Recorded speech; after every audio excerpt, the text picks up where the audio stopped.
Hey guys, welcome back to my channel. Today's video is going to be about a few of my zero waste swaps that I've made in my life over the past couple of months. And I thought this type of video would be fun to share because when talking about this lifestyle, it's important to recognize that drastic changes can't be made overnight, nor should they be. I feel like when I first started thinking about my plastic waste and about wanting to invest in pieces that I could keep around for a long time, I was tempted to like throw everything out and start fresh, right? And that's not sustainable for the environment or for my lifestyle either. Changes need to be made slowly, or at least that's what I like to do. I like to change things slowly so that I can get used to them and make sure that it's not a fad, right? So anyway, all that being said, these are a few things that I've changed either recently or, you know, over the past couple months, and I wanted to share them with you. So let's get into it.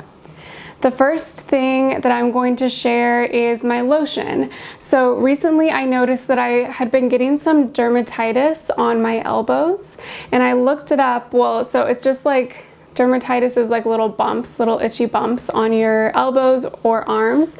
And I looked it up and found out that it can be caused from gluten sensitivity. And I'm sensitive to gluten. So I was sort of trying to figure out how I would have, you know, gotten in contact with wheat because I don't have it in my home, or I thought I didn't have it in my home. I had been using this little hand cream sample that I got from Whole Foods, and I didn't look at the ingredient list, which is crazy because I'm always preaching to everyone else to look at the ingredients because they hide stuff everywhere, right? And this turns out has alcohol in it, first of all, and then it has wheat protein. So I had been using this a little bit more religiously than I had before because I was trying to use it up because it's a disposable product, and like I said before, I was trying to use it up so I could get rid of it.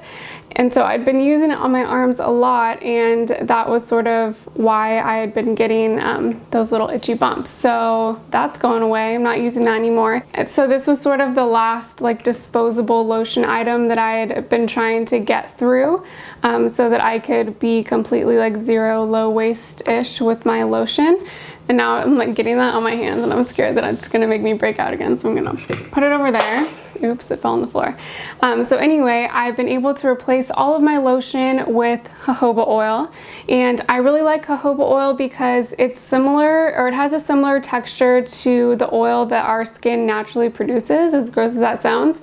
But because of that, it's able to help regulate your skin. So if you have really oily skin, it can help regulate that. But for me, I have really dry skin, so it really helps keep my skin hydrated and moisturized, and I love that. So I just got this little container from Amazon. It's an organic cold pressed jojoba oil, and I took the label off because I'm weird and like things without labels because I think they look cooler. But anyway, so I like this because I can easily mix it with my essential oils. I don't have any essential oils in this little bottle because I use it for multiple things.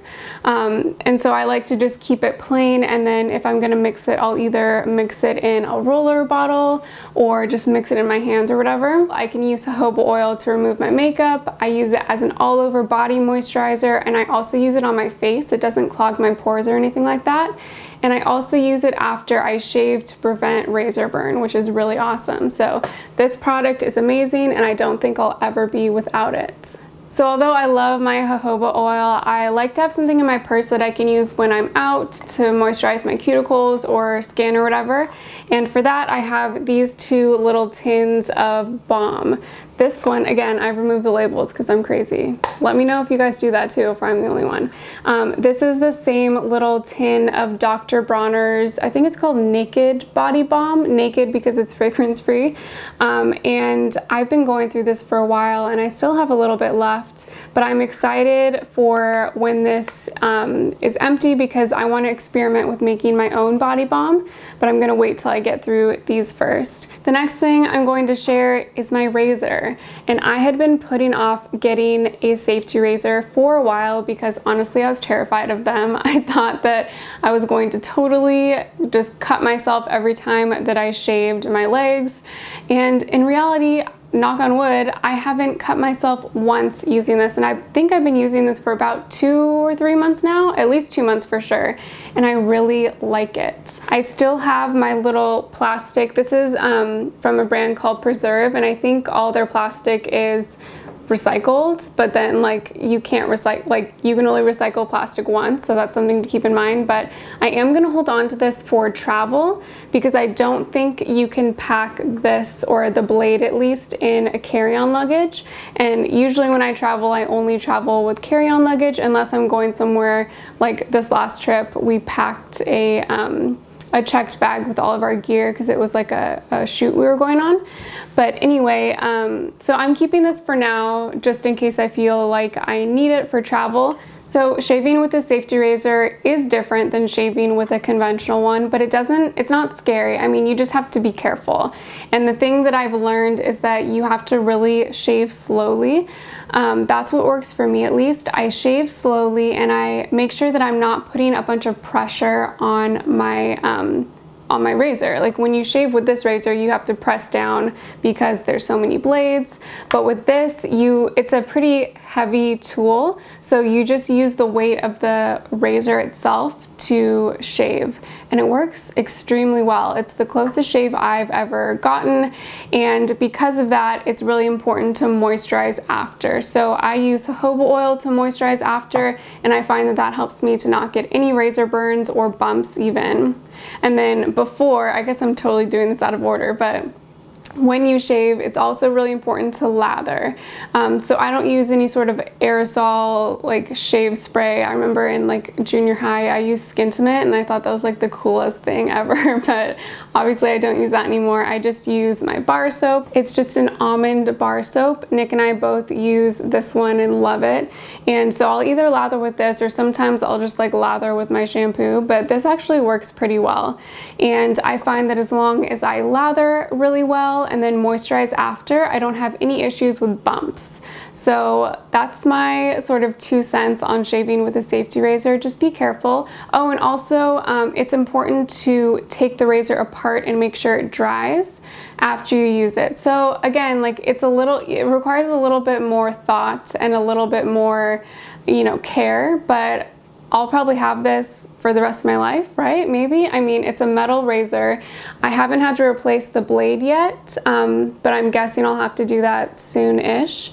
But yeah, so as long as you take care of it, I feel like it'll last a really long time and you won't be throwing plastic razors in the landfill month after month. So I'm really excited about that. So that's something that I really appreciate about this circular economy mindset.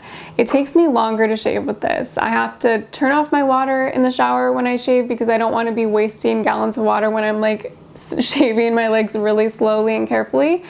And I have to take this apart obviously when I'm done with it.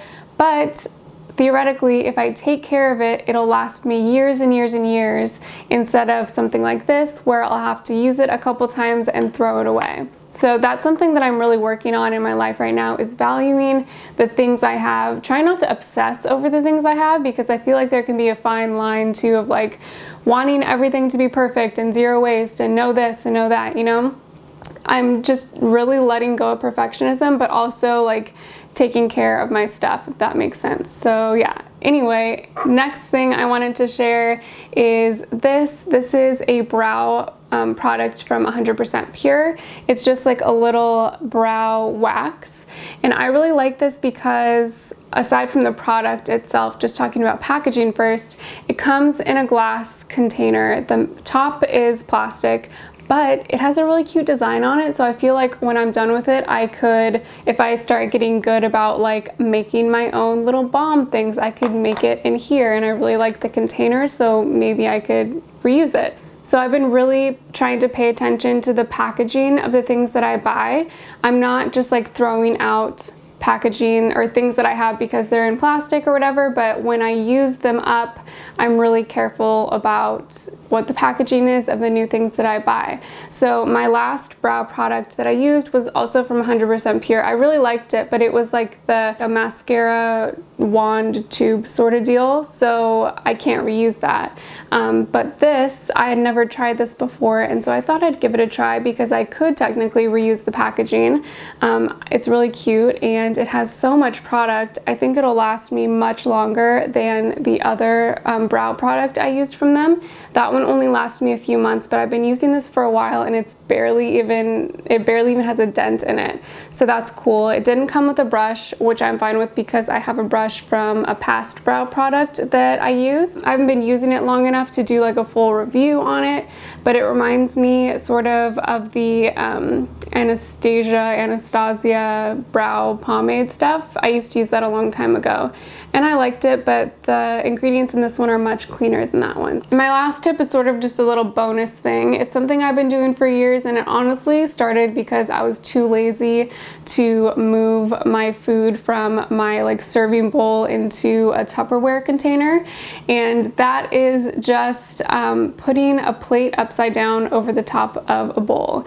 I shared that on Instagram and I got so many messages from people saying that it was like brilliant or whatever, but I don't know, have you guys ever done that? I started doing that, like I said, because I was too lazy to transfer things, so I was happy that so many of you guys were so into it. Let me know if you do it. I don't think it'll work with every plate because our plates are really flat. So be careful if you have plates that are sort of like rounded or whatever. I don't want your plates to fall off your bowls. But if you do have plates that could work with, definitely do it because plastic wrap is not necessary at all. And that's just one little hack that you could do to eliminate plastic wrap. So those are all of my sort of recent zero waste swaps that I've made in my life. Let me know in the comments if you guys have changed anything up or bought anything new that's plastic free or bulk. I'd love to hear in the comments because this is a journey that we're all on together. Thank you so much for watching and for subscribing, and thank you to those of you who are supporting me on Patreon, and I'll see you in my next one. Bye!